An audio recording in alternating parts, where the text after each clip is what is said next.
Education అంటావా? ఈరోజు education గురించి చెప్పాలంటే చాలా చెప్పచ్చు అనుకో. ఏం చెప్పండి, ఈరోజు ఎడ్యుకేషన్ లా ఉంది ఇండియాలో. పెద్ద బిజినెస్ అది, తెలుసా మీకు? పెద్ద మాఫియా అది. అది మనం చేయలే పక్కన పెట్టండి. సిక్నెస్ అంటే హాస్పిటల్స్. నాకు మీకు తెలుసు, మీకు చెప్పండి దీని గురించి. మీకు ఎవరన్నా మీ హాస్పిటల్కి వెళ్ళి మీకు అర్థమవుతుంది. రూపాయి ఏది ఏం చేస్తారు? 10 రూపాయలు ఖర్చు చేస్తారు.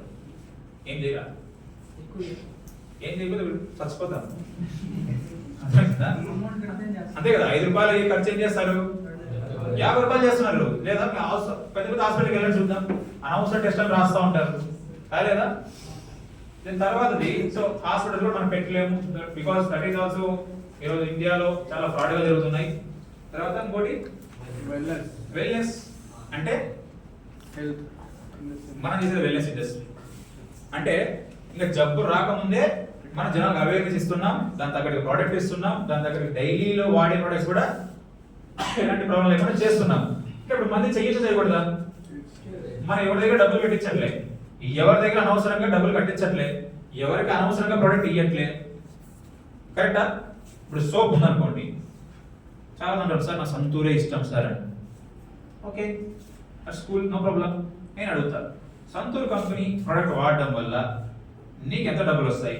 నువ్వేమన్నా డ్రీమ్ బెంచ్ నేను సాధించాలి సార్ అంటావు. మరి సంతూర్ కంపెనీ అడుగు ఎవరిని? అంతే కదా.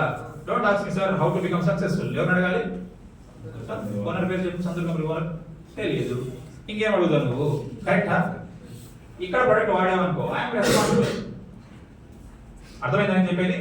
సో ఇప్పుడు మనం ఎవరి దగ్గర డబ్బులు పెట్టించట్లేదు, డబ్బులు కట్టించట్లేదు. So that is the reason wellness industry మనం ఈజీగా చేయగలుగుతాం. ఇవి కూడా చేయాలి మిగతావి, కానీ దాంట్లో నువ్వు ఫ్రాడ్ చేయగలిగితేనే డబ్బులు సంపాదించగలుగుతావు. నేను చెప్పండి సార్, నా పేరుకి అడుగుతా. ఎడ్యుకేషన్లో ఈరోజు అన్ని యూట్యూబ్లో వచ్చినాయి. Everything you are going to get. ఎందుకు మళ్ళీ మీరు ఎంత పే చేస్తున్నారు డబ్బులు? మరి గవర్నమెంట్ రూల్ పెట్టచ్చు కదా, మీరు ఎట్లా చదువుకోండి, ఎగ్జామ్స్ రాయించాలని. ఎందుకు పెట్టదు గవర్నమెంట్? ఇది తెలుసా? ఆ గవర్నమెంట్స్ కి కొంత కొంత బిజినెస్ మ్యాన్స్ ఫండ్స్ ఇస్తూ ఉంటారు ఎలక్షన్లు. ఇప్పుడు గవర్నమెంట్ ఈ కాలేజీ బ్యాన్ చేసింది అనుకో, ఏమవుతుంది ఆటోమేటిక్గా? ఇప్పుడున్న గవర్నమెంట్ డబ్బులు రాకపోతే ఎలక్షన్ డబ్బులు ఇవ్వలేరు. మన రోజు పంచుతుంటారు డబ్బులు, 5 లక్షలు, ఓటుకి 5,000, 2,000, 3,000 అలా ఎవరికి ఇక్కడ నుంచి వస్తాయంటారు పార్టీస్ కి. ఇలాంటి ఎడ్యుకేషనల్ హాస్పిటల్ కట్టే వాళ్ళు ఇస్తారంట డబ్బులు. అది చేయాలంటే వాళ్ళు ఏం చేయాలి? వాళ్ళు ఎలాంటి ఫ్రాడ్ చేసినా కూడా గవర్నమెంట్ చూస్తున్నట్టు ఉండాలి.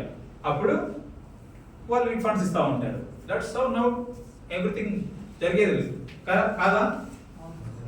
మీరు ఒప్పుకున్న నిజమైతే ఓకే. సో మరి వెల్నెస్ చేయకూడదా? Yeah next